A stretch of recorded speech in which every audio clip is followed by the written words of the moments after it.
Mesdames, Messieurs, bonjour. Très heureux de vous retrouver ici en direct de la Grande Halle de Cournon dans le cadre du sommet l'élevage. Alors, qui sont les boulets de l'agriculture? C'est la question que je vais avoir le plaisir de poser à mes invités et qui vont me donner des noms, des précisions, des faits précis pour essayer d'y voir plus clair sur ce qui freine l'agriculture. On le sait, le climat va vite, on le sait malheureusement, il y a des échéances qui sont bien plus courtes qu'on pouvait l'imaginer. Comment l'agriculture doit-elle s'adapter et quelles sont les lourdeurs qui lui empêchent de s'adapter? On va en parler avec Isabelle. Bonjour Isabelle. Bonjour. Alors Isabelle de Combex, vous êtes directrice stratégie agrivoltaïque chez Noé. À vos côtés, Franck Piot. Bonjour Franck. Bonjour Paul, bonjour à tous. Président d'AgroService 2000. Juste à ma droite, Jean-Marc Petat, bonjour. Bonjour. Directeur agriculture durable et communication de BSF Agro. Et juste en bout de table, Jean-Baptiste Moreau. Bonjour Jean-Baptiste. Bonjour. Alors, vous êtes aujourd'hui lobbyiste pour un groupe qui s'appelle RPP Group, mais dans une vie précédente, vous avez connu tous les rouages pour faire les lois, en particulier la loi Egalim, et pour voir pourquoi la loi ne va pas toujours jusqu'au bout. Et on va essayer de comprendre avec vous. J'étais député de la Creuse et agriculteur, évidemment. Bien sûr, et éleveur en même temps. On va démarrer, Isabelle, par vous. Il y a un décret. Ce décret agrivoltaïque, il est super important. Il était attendu pour le mois de juillet, après c'était septembre, on nous parle du mois d'octobre, et maintenant on nous parle du mois de... Plutôt décembre. Voilà, voire mars des fois. Donc, expliquez-moi un peu pourquoi ce décret est important. Alors, juste quelques mots pour resituer sur l'agrivoltaïsme. Alors, on en parle beaucoup, c'est une thématique à la mode en ce moment. L'agrivoltaïsme, c'est la synergie entre la production agricole et la production d'énergie renouvelable. Et aujourd'hui, pourquoi on a besoin d'un cadre? C'est pour s'assurer que on va bien respecter ce terme d'agrivoltaïsme et que sur une même parcelle, on va bien avoir une production agricole significative et rentable, donc qui permet à un exploitant agricole de poursuivre son activité dans des conditions, on va dire, optimales, et une production d'énergie qui va permettre de répondre effectivement à nos besoins en termes de consommation énergétique au niveau français et européen. Et on ne peut pas faire tout et n'importe quoi, et donc on a besoin d'un cadre pour mettre en place ces projets. Ce cadre, on l'a attendu à travers une loi et donc des décrets d'application, et on a besoin d'un cadre simple qui puisse être lu et compris par tous. Et la difficulté aujourd'hui, c'est que déjà, on voit cette échéance qui s'éloigne au fur et à mesure que le temps passe, et ce décret comporte aussi pas mal d'inquiétudes vis-à-vis que ce soit de la profession ENR ou de la profession agricole, tout simplement parce qu'en fait, il n'est pas clair et voilà, il apporte quelques complications supplémentaires dans le développement des projets qui ne va pas être bénéfique à l'agriculture si on ne fait pas attention à comment les choses sont rédigées et faites. Alors, on a signé des échéances 2030 pour la production d'énergie renouvelable, qu'on va peut-être pas respecter, on va voir. On est tous d'accord pour faire une loi sur l'accélération, donc sur les énergies renouvelables. Elle a été adoptée, sauf qu'il faut un décret pour préciser ce qu'il en est. Et résultat, ce décret recule, et plus on recule, plus on a l'impression que ça va être un millefeuille, une usine à gaz. Exactement. En fait, l'objectif, c'est, comme je disais, de cadrer, mais de simplifier. On le sait, dans les ENR, on rajoute des couches et des couches. Aujourd'hui, un projet, ça prend entre 4 et 5 ans pour sortir dans les bonnes conditions. Ça peut être encore plus long. On n'a pas le temps aujourd'hui. On n'a plus le temps de développer pendant 4 ou 5 ans des projets. Même pour un agriculteur, aujourd'hui, un jeune qui s'installe, il ne peut pas attendre 4 ans d'avoir un outil qui fonctionne. C'est pas possible. Donc aujourd'hui, il faut trouver une solution pour accélérer et avoir un cadre clair. Mais pourtant, on décélère parce qu'on négocie, enfin on ne sait pas. Donc il doit y avoir les entreprises de l'agrovoltaïsme, il y a le monde agricole qui veut essayer de bien fixer les choses dans un certain sens. Et aujourd'hui, tout le monde n'est pas d'accord, c'est ça? Et non, vous avez deux mondes qui s'affrontent. Et effectivement, on a aujourd'hui un changement de comportement dans l'agriculture française qui doit être accompagné et qui doit être compris par tous. Et on est un peu en France réfractaire des fois aux nouveautés, parce qu'on a peur, ça fait peur le changement. Et voilà, c'est pour ça un petit peu aussi que tout le monde tire un petit peu la couverture chez lui et rend les choses plus compliquées. Et résultat, les dossiers, donc il y a un engorgement au sein des commissions départementales, les CDPNAF. Résultat, ça freine tout. Et j'ai peur, Jean-Baptiste Moreau, qu'on ait un prototype de la mauvaise idée à la française pour passer de la loi au décret.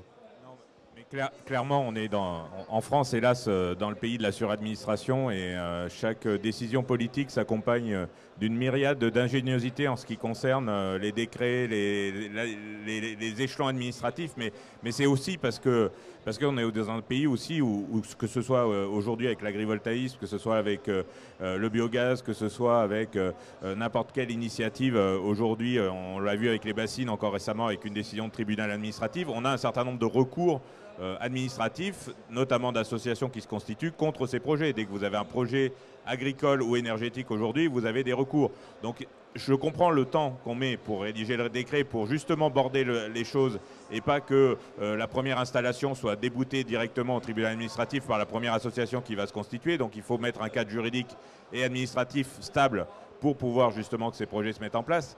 Mais malgré ça, on voit qu'aujourd'hui, on a un certain nombre d'enjeux de suradministration et on a besoin que notre agriculture aujourd'hui, elle s'adapte notamment au changement climatique. Donc on le voit à travers des bassines, on le voit à travers voilà, les productions énergétiques. Mais seulement on bloque toute initiative par une suradministration et des recours permanents de la part d'ONG ou d'associations sans aucune raison fondamentale, outre une opposition frontale et de base. Enfin, moi j'ai connu un agriculteur en Dordogne qui a mis en place un méthaniseur et à 2 mois de le mettre en route, le préfet a annulé, parce qu'il y a eu un recours d'une association qui a gagné, le préfet a annulé le permis de construire alors que le méthaniseur était prêt à mettre en route. Donc ça dissuade toute initiative de la part du monde agricole et on est vraiment aujourd'hui, il va vraiment falloir sortir d'une façon ou d'une autre de ce carcan parce que sinon on aura peut-être l'agriculture la plus vertueuse au monde mais on aura une agriculture qui sera morte. Alors, c'est quoi le boulet là? C'est la suradministration? Il va falloir isoler précisément le problème. Sur le montage des projets, il va falloir sans doute beaucoup de transparence sur l'agrivoltaïsme comme sur les méthaniseurs, comme sur tout autre projet de ce type, comme pour les bassines. Des discussions avec la population, mais même ça, je dirais, ça garantit en rien aujourd'hui l'opposition dogmatique d'une partie de la population à tout projet agricole, que ce soit un poulailler, mais même l'installation d'un élevage aujourd'hui est très très compliquée sur les territoires parce que vous avez des gens qui...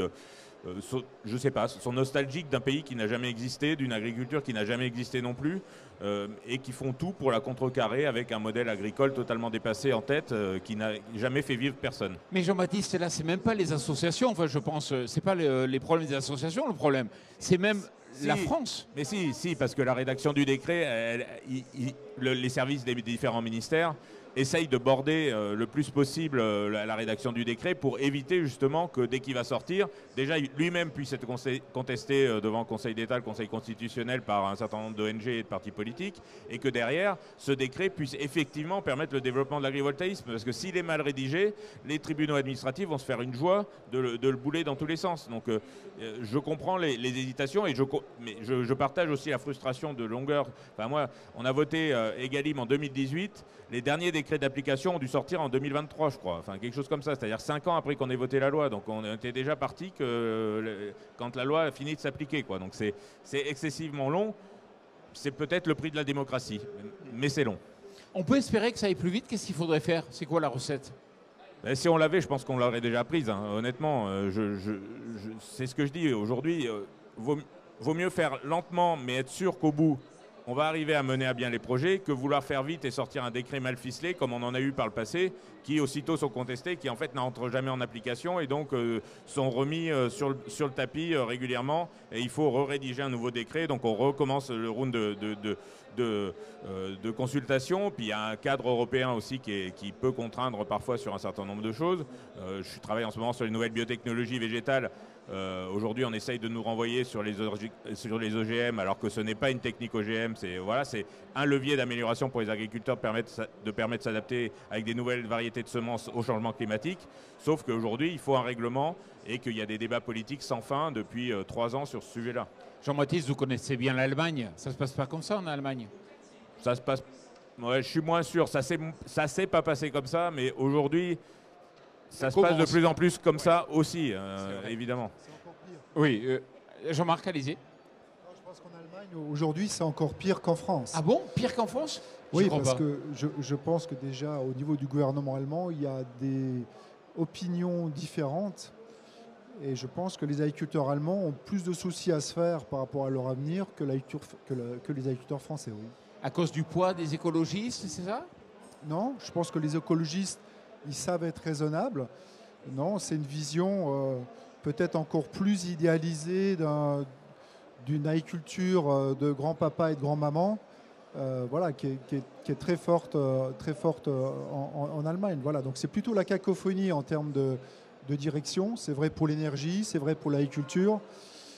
Je pense que les agriculteurs ont des soucis à se faire, oui. Alors, Jean-Marc, puisque vous avez le micro, on enchaîne avec vous. Vous, il y a des incohérences qui vous énervent.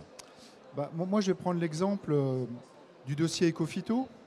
Donc, Ecofito, c'est une histoire qui commence en France en 2018, qui vise à donc réduire l'utilisation des produits phytosanitaires en France. Et je pense qu'on en est au quatrième plan aujourd'hui. Le gouvernement est en train de préparer Ecofito 2030. Et le gouvernement semble n'avoir pas compris qu'il fallait changer de méthode. Aujourd'hui, le constat qui est fait par les ONG, c'est un constat d'échec. Malgré d'énormes financements, finalement, les produits phytosanitaires ne réduisent pas tant que ça, et en tout cas, loin des attentes qui étaient fixées par les politiques. Et je pense que le constat qu'on peut faire, c'est qu'il faut absolument que ce gouvernement ait l'intelligence, parce que je pense que ça demande beaucoup d'intelligence, de remettre en question la méthodologie de travail mise en place jusqu'à maintenant. C'est-à-dire laisser à l'administration, laisser à l'INRAE le soin d'organiser ce plan de réduction des produits phytosanitaires avec des objectifs qui sont des objectifs purement politiques, des objectifs qui ne sont pas du tout partagés avec le monde agricole. Et donc, les axes doivent rester les mêmes. Il faut réduire effectivement les intrants, que ce soit les produits phytosanitaires, que ce soit l'eau, que ce soit les engrais. Mais ce qui a changé par rapport à 2018, c'est que l'agriculteur, on lui demande, en plus de ça, beaucoup de choses. De trouver des solutions pour produire malgré les aléas climatiques, de diminuer les coûts de l'énergie, pourquoi pas avec du photovoltaïque, de devenir plus autonome, de faire plus de biocontrôle. Et ça veut dire qu'à un moment donné, il y a un enjeu de complexité qui s'est encore accru. Et donc, il faut qu'on aide le monde agricole déjà à hiérarchiser les priorités. Quelles sont-elles? Et ensuite, comment est-ce qu'on peut réussir un plan éco-phyto si les ambitions de réduction ne sont pas validées par les agriculteurs eux-mêmes et qu'autour de la table, on ne met pas les entreprises qu'apporte l'innovation? Ce n'est pas l'INRAE qui apporte l'innovation du quotidien aux agriculteurs. Ce sont les firmes privées, que ce soit les firmes qui font du machinisme, que ce soit les firmes qui font des variétés résistantes aux maladies, que ce soit les entreprises qui font du biocontrôle, que ce soit les entreprises comme nous qui font des produits phytosanitaires. Depuis 2018, on n'a jamais été autour de la table. Comment est-ce qu'on peut prétendre que ce plan marche? Et donc, il faut absolument que le gouvernement comprenne ça, fasse venir les entreprises de l'innovation autour de la table et qu'on construise ce plan d'action. Qu'est-ce qu'il est réaliste de faire en termes de réduction des intrants en 2025? Et on s'engage sur un chiffre. Et tous les ans, on revoit ce chiffre. Est-ce que ce chiffre, il est atteint? Bravo. Comment est-ce qu'on récompense les agriculteurs? Comment est-ce qu'on récompense les entreprises innovantes? Si ce chiffre n'est pas atteint, quel a été le problème? Est-ce que ce sont les aléas climatiques?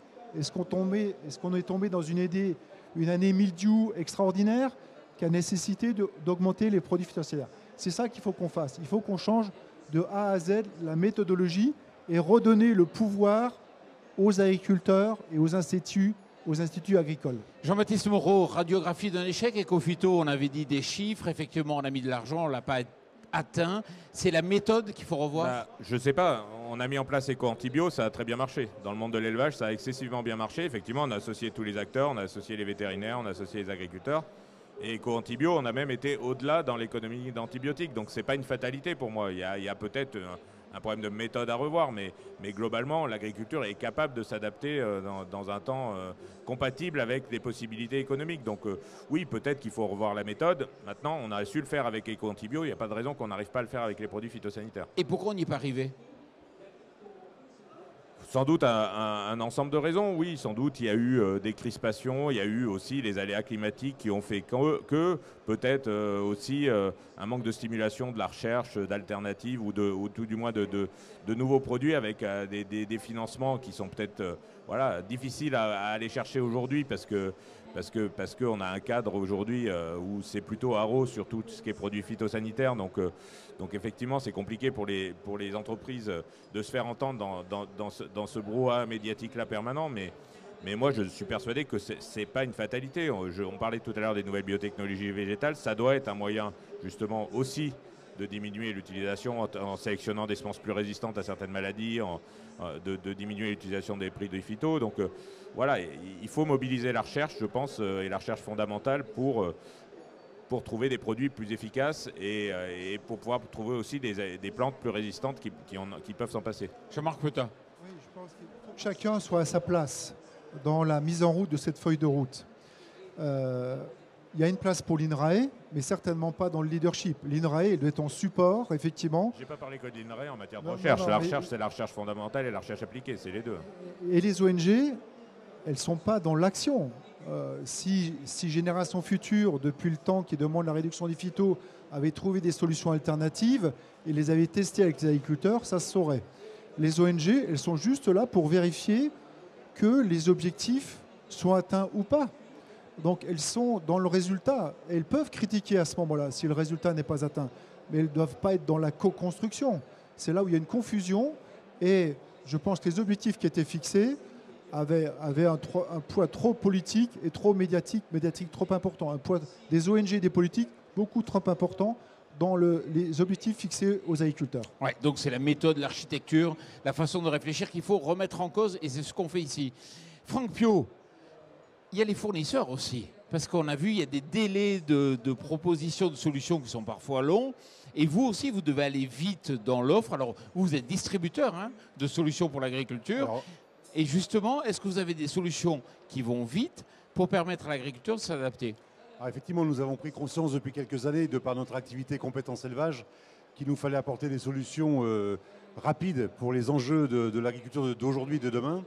Et les enjeux sont clairs pour nous. C'est l'adaptabilité, la réponse aux aléas climatiques et financiers et l'autonomie de l'exploitation agricole. Donc pour ce faire, nous mettons en place des solutions de préservation et de réutilisation des ressources, comme l'eau. Nous avons des milliers et des dizaines de milliers d'hectares de toits d'élevage qui sont non exploités. Donc nous mettons en place des solutions de récupération d'eau, de traitement, de filtration, de stockage pour remettre l'eau dans le circuit d'abreuvement des animaux. Ça, c'est des choses que nous mettons en œuvre. Mais nous devons aller vite parce que le besoin de cette ressource naturelle pour les éleveurs est extrêmement importante. C'est aussi le puisage de l'eau en eau profonde, mais c'est aussi l'activité qui nous est propre, qui est l'activité de mise en place de fabriques d'aliments à la ferme, qui permettent à l'agriculteur éleveur d'obtenir une rentabilité plus importante, d'obtenir une autonomie par rapport au cours des matières, et donc d'être dans la course contre la montre, contre les aléas financiers et climatiques qu'ils connaissent depuis quelques années. Donc nous avons un certain nombre de partenaires clés qui nous accompagnent dans cette aventure. Il faut en avoir un maximum pour que, effectivement, vous parliez de pénurie. On a connu malheureusement beaucoup de pénuries de produits et de matériel ces dernières années. Mais nous devons répondre à notre promesse client et surtout à la promesse d'optimisation de l'exploitant qui est en face de nous et qui est en attente. Oui, mais si on regarde par exemple certains concessionnaires, ils sont liés à une marque et ils sont obligés de dire il y a un délai d'attente pour un tracteur de X mois, voire années.